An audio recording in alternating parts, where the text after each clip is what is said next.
एकदा तुम्हा सर्वांचे खूप सारे स्वागत करते लाईव्ह कॅप्चर आहे माझ्या यूट्यूब चॅनलमध्ये। तर काही दिवस झाले मी पप्पांकडे होती। पप्पांची तब्येत वगैरे बरी नव्हती, त्यामुळे तिकडे माझे काही दिवस गेले, काही दिवसांचे दवाखान्यात गेले। त्यानंतर फायनली आता मी घरी आलेली आहे। आणि आता घरी आल्यानंतर मी बाहेरून काय आणलं काय वगैरे तुमच्यासोबत काही शेअर करणं झालं नाही आहे। तर रात्र मग आता ते शेअर करते। तर सर्वात आधी माझे हॉस्पिटलमध्ये दिवस कसे गेले, त्यानंतर माझ्या भावालाही मुलगा वगैरे झाला, त्याची व्हिडिओ मी तुमच्यासोबत शेअर करते। त्यानंतर मी काय आणलं ते तुम्हाला दाखवते। मी मागच्या व्हिडिओमध्ये तुम्हाला सांगितलं होतं की पप्पांचं ऑपरेशन वगैरे आहे। तर फायनली त्यांचं आता ऑपरेशन झालेलं आहे। हर्नियाचं त्यांचं ऑपरेशन झालं। याआधीही 8-9 महिन्यांच्या आधी त्यांचं ऑपरेशन झालं होतं, तेव्हा त्यांच्या पोटामध्ये अपेंडिक्स फुटला होता। आणि त्यामुळेच म्हणा की काही कारण उचलखाचल त्यांचं आलं असेल, त्यामुळे त्यांचं इथं हर्निया जो आहे तो त्यांना झालेला होता। त्याचंही आता ऑपरेशन करणं झालेलं आहे आणि सक्सेसफुली त्यांचं ऑपरेशन कंप्लीट झालं। थोडं ब्लडचा प्रॉब्लेम झाला होता की त्यांना ब्लड कमी होतं, ते चढवलं वगैरे। नंतर आता त्यांची तब्येत चांगली आहे। 2-3 दिवस हॉस्पिटलमध्ये ठेवलं, नंतर सुट्टी देऊन दिली। तर आज ते घरी गेलेत। शुभम त्यांना घरी घेऊन गेला आणि मी आलेली आहे माझ्या दादाला मुलगा झालेला आहे त्याला बघायला। तर पप्पा तिकडे गेले आणि मी थेट आले ते हॉस्पिटलला, कारण आजच दादांना मुलगा झाला। म्हटलं चला बाळाला बघू नंतर घरी जाऊयात। तर इथं मी आलेली आहे ना, आपण बघू शकता बाळ किती क्यूट आहे, खूपच छान आहे। आणि खूप दिवसापासून ते मुलाची वाट बघत होते आणि फायनली दादाच्या घरात मुलगा आला आणि त्यांची जी फॅमिली आहे ती कंप्लीट झाली। याआधीही दादांना 2 मुली आहेत, तर त्या 2 मुली आणि आता हा छोटूसा राजकुमार आमचा आलेला आहे। आणि आपण बघू शकता किती क्यूट आहे। तसं खरंच ना लहान मुलं खूपच क्यूट असतात। आणि मेन म्हणजे मला एक गोष्ट त्याची आवडली की ती ना तो रडतच नव्हता। आम्ही त्याला हलवत होतो इकडे तिकडे, असं कर तसं कर असं हलवत होतो त्या बाळाला, पण तरी ना थोडंसंही ते बाळ रडत नव्हतं। म्हटलं खरंच खूप क्यूट आहे। आणि त्याला झोपही जास्त होती थोडं, कारण आजच त्याचा जन्म झालेला होता आणि सकाळी 3-3:30 वाजता त्याचा जन्म झाला। त्यामुळे त्याला झोप जास्त होती। म्हणतात ना की दिवसभर झोपतात रात्री जागतात, याला 1.25 महिना तरी मुलं असाच त्रास देत असतात। तर त्या बाळाच्या बाबतीतही तेच प्रॉब्लेम होता इथं। आम्ही त्याला झोपतो बघायला यायचं, उठवायचं आणि बिचारा कंटिन्यू डोळे लावून ठेवत होता। पण तरी मला बघून त्याने थोडं वेळ डोळे उघडले, बघितलं मला खरंच खूप छान वाटलं। आणि असंही मला लहान मुलांना खूप आवडतात ना, खरंच खूप क्यूट दिसत होतात लहान मुलं। मस्त त्याचं थोडे व्हिडिओज वगैरे घेतले आणि ना खूप छान असं एक्सप्रेशनही करत होता। त्याला भूक लागलेली होती आय थिंक, त्यामुळे ना असं चुटूक चुटूक आवाजही करत होता तोंडाचा। तर चला मग आता बाळाची भेट घेतली, म्हटलं जास्त बाळाला त्रास नको। तर बाळाला त्याच्या आईकडे सोपवलं आणि आम्ही सर्व आता बाहेर आलेले आहेत। तर बाहेर तिथंच पोर्च होता, पोर्चमध्ये आम्ही सर्वजण थांबलेत। तिथं आईंनी आम्हाला पेढे वगैरे दिले।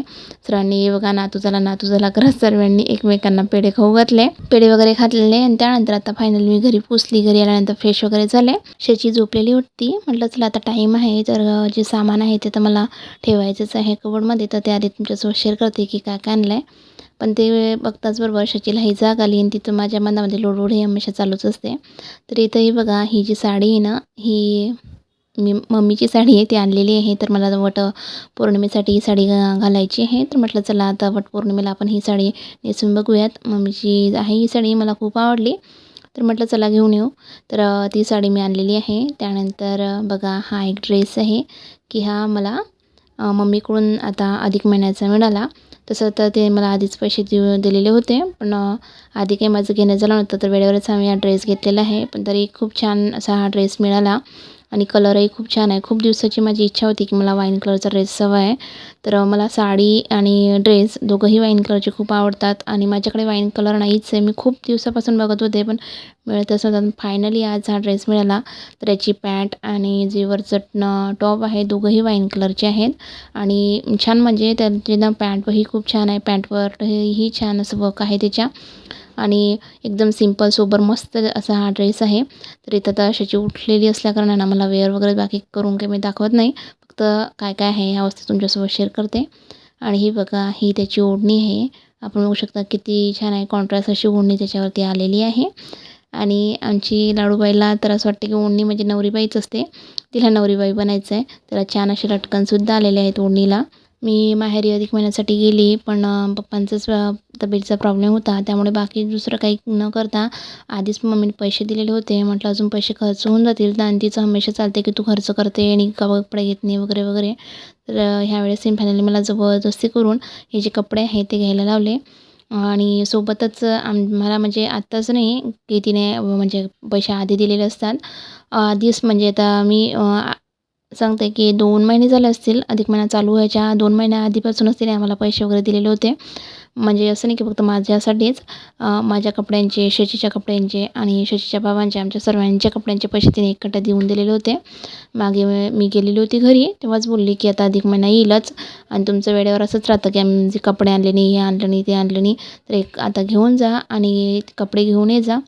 पण आत्ताही फायनली तसंच झालं. शशीचे बाबा तर आलेच नाही कारण त्यांच्या साईडवर खूप काम चालू होते आणि आता उन्हाळा आहे त्यामुळे त्यांचं सोलरचे भयंकर बिझी शेड्यूल चालू आहे. त्यामुळे त्यांचं येणंच जमलं नाही आणि पप्पाचं तब्येतचं असं होतं त्यामुळे ते बोलले जाऊ दे मामाच्या इकडे येणार आहे तर हॉस्पिटल वगैरे इथंच भेट होते आणि कशाला एवढं तामझाम राहू दे म्हणून ते आलेच नाही. फक्त मीच गेली. मीही दुसरं तामझाम वगैरे जास्त काही मम्मीला म्हटलं करू नको कारण असंही तीही टेन्शनमध्येच होती कारण ऑपरेशन म्हटलं म्हणजे तिला आधीच हॉस्पिटलचं नाव काढता बरोबरच भीती वाटते. पण म्हटलं नको राहू दे पण तरी नको अधिक महिना आहे असं कर तसं कर असं तिचं चालू होतं. आणि बघा तिने कपडे वगैरे हे सर्व पॅक केलं आणि जबरदस्ती मला कपडेही घ्यायला लावलेले आहेत. तर हा एक जे टॉप आहे ना हे तिने माझ्यासाठी घेतलेलं आहे. तर हे शॉर्ट टॉप आहे जीन्सवर वगैरे घालायला खूप छान दिसते. तर गावातच विकायला आलेले होते तर त्यांच्याकडून तिने खूप दिवसापासून हे घेतलेलं होतं आणि आत्ता मी गेली तर माझ्यासोबत हे पाठवून दिलेलं आहे. बघा आपण बघू शकतात किती छान असं हे टॉप आहे आणि शचीला वाटलं की माझ्यासाठीच आहे म्हणून तिनेच वेअर वगैरे करून बघितलं. क्रीम कलरचं हे टॉप आहे त्यावरती छान अशी फ्लावरची डिझाईन आहे. आधी म्हणजे असं मी फोटो जेव्हा बघितलं होतं जेव्हा तिने घेतलं फोटो पाठवले तेव्हा मला असं वाटलं की हे त्याच्यावरती थ्रेड वर्क वगैरे असेल पण त्यावरती थ्रेड वर्क वगैरे नाही आहे फक्त फ्लावर प्रिंटिंगचं आहे त्याच्यावरती. पण खरंच खूप छान आहे आणि कपडाही खूप छान आहे प्युअर कॉटन आहे आणि दिसायलाही खूप छान दिसतं. तर हे एक टॉप आहे. हे दोघं ड्रेस माझ्यासाठी झाले. शशीसाठी ड्रेस घेणं झालं नाही कारण मार्केटमध्येच जाणं नव्हतं झालं. फक्त हा जो ड्रेस आहे माझा हा तात्पुरता मी थोडंसं कामानं गेलो होतो मार्केटला म्हणून तिथून घेऊन आले. आणि ह्या आहेत समया ह्या मी आणलेल्या आहेत.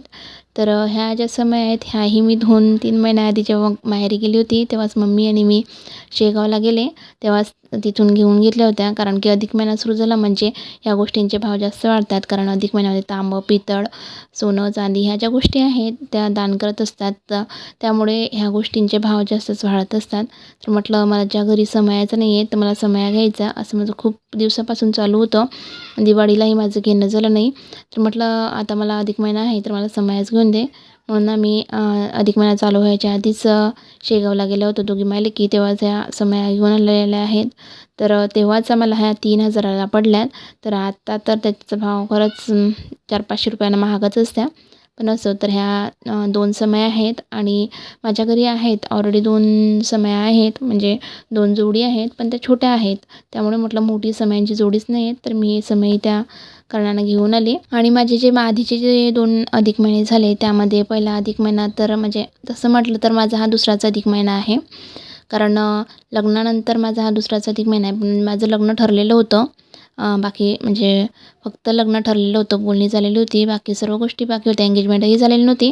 पण अधिक महिना आला म्हणून शशीच्या बाबांना अधिक महिन्यासाठी बोलवलेलं होतं आणि तेव्हा त्यांना सोनं दान केलेलं होतं. आणि त्यानंतर दुसरा जो अधिक महिना आला म्हणजे माझ्या लग्नानंतरचा माझा पहिला अधिक महिना तेव्हा शची झालेली होती. तर म्हटलं मग आता शचीला जेवायसाठी चांदीचे ताट वगैरे तेच ते म्हटलं मम्मी. तर तेव्हा मम्मी पप्पा बोलले की ठीक आहे तर चांदी पहिल्या याच्यात सोनं दिलं तर आता चांदी देऊयात. म्हणून मग त्यांनी मस्त छान प्रकारे चांदीचे ताट, ग्लास, चम्मच, वाटी ह्या वस्तू दिल्या होत्या.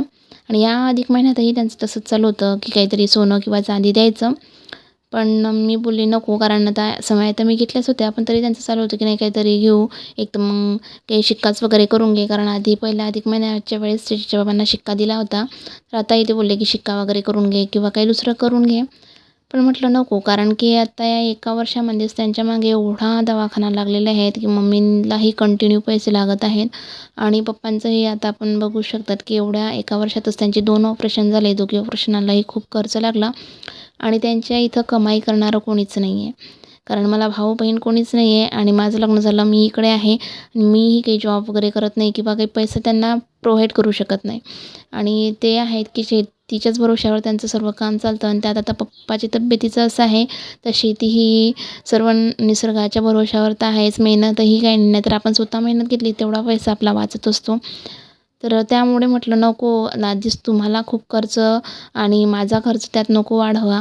पण त्यांचं तरीही सुरू होतं नाही ने. तर म्हटलं नाही मला ह्या वर्षी काहीच नको आहे तर मी नेतच नाही आहे. तुम्ही मला जेवढंही दिलं तेवढं माझ्यासाठी भरपूर आहे. म्हणून ह्यावेळेस मी त्यांच्याकडून सोनं चांदी वगैरे काहीच न आणता फक्त जे समय आहेत त्या घेऊन आलेली आहे. आणि कपडे वगैरे हे तर त्यांचं चालूच राहतं. असंही मधामध्ये काही ना काही ते देतच राहतात.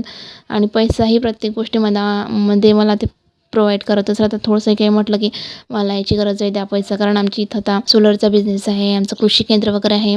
आणि बिझनेस म्हटलं म्हणजे कुठं केव्हा काय पैसा लागेल काही सांगताच येत नाही.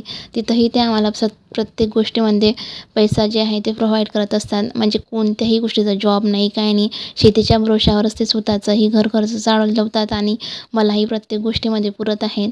तर माझी ही काहीतरी जबाबदारी बनते की कितीच त्यांना त्रास द्यायचा. म्हणून ह्यावेळेस मी ठरवलेलं होतं की नाही मी त्यांच्याकडून काहीच आणणार नाही आहे. आणि मी काहीच आणलं नाही. मला फक्त एवढंच पाहिजे की ते दोघं खुश राहो आणि त्यांच्या तब्येती चांगल्या राहो. कारण 1 वर्षापासून ना खरंच खूप त्रासलेत ते. कारण आतापर्यंत ना त्यांनी काम वगैरे ह्याच गोष्टीमध्ये पूर्ण त्यांचा टाईम गेला. आणि आत्ता जसं वय होत आहे तसं एक गोष्टी ज्या आहेत त्या उद्भवत आहेत त्यांच्यासोबत. आणि खूप दवाखाना त्यांच्या मागे लागलेला आहे.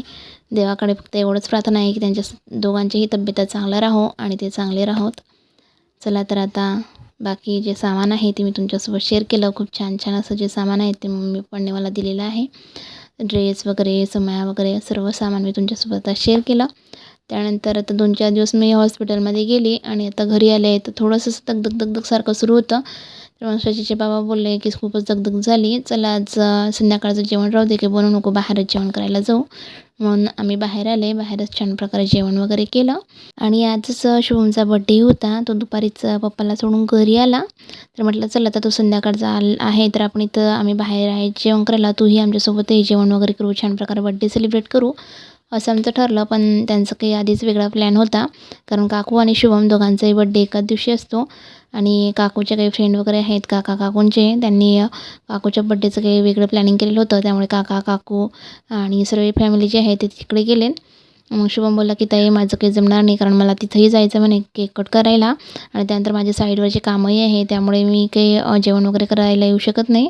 मी जमलं तर बाहेरच जेवेल किंवा जिथं आता केक कट करायला चाललं म्हणे तिथं थोडंफार जेवण करून घेईल. तुम्ही काही माझी वाट बघू नका. तुम्ही तुमचे जेवण करून घ्या. त्यामुळे आम्ही जेवण वगैरे केलं. आणि साईडलाच एक आईस्क्रीम पार्लर होतं तिथं आले. तिथंही छान प्रकारे आईस्क्रीम वगैरे एन्जॉय केली.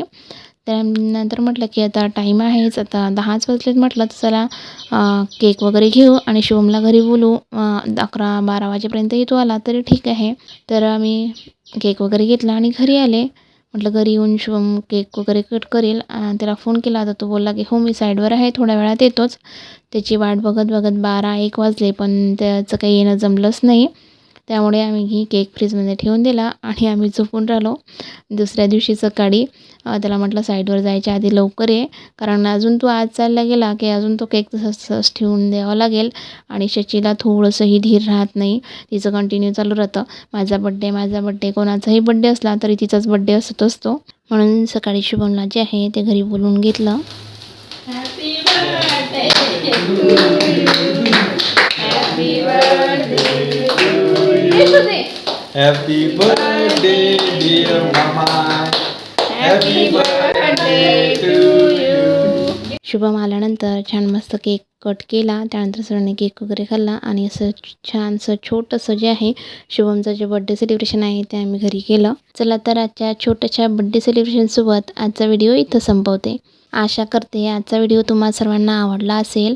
व्हिडिओ कसा वाटला हे मला कमेंटद्वारे नक्की सांगा कारण तुमच्या कमेंटद्वारेच मला कळते की व्हिडिओ कसा आहे काय आणि यामध्ये काही इम्प्रूव्हमेंट करायची आहे का. कारण तुम्ही जर कमेंट केलीच नाही तर मला माझ्या ज्या चुका आहे त्या कळणारच नाही आहेत. म्हणून प्लीज कमेंट करून मला नक्की सांगा की व्हिडिओमध्ये काही कमतरता आहे. आणि ह्याच नाही तर बाकीचेही माझे व्हिडिओ तुम्ही सर्वजण बघतात त्यातून कमेंट करून मला नक्की प्रतिसाद देत जा. सोबतच व्हिडिओला लाईक आणि फ्रेंड सर्कलमध्ये शेअर करायला विसरू नका. चला मग पुन्हा भेटूया अशाच एका नवीन व्हिडिओसोबत. तोपर्यंत फ्रेंड्स स्वतःची काळजी घ्या आणि इतरांचीही काळजी घ्या. चला मग पुन्हा भेटते तोपर्यंत बाय.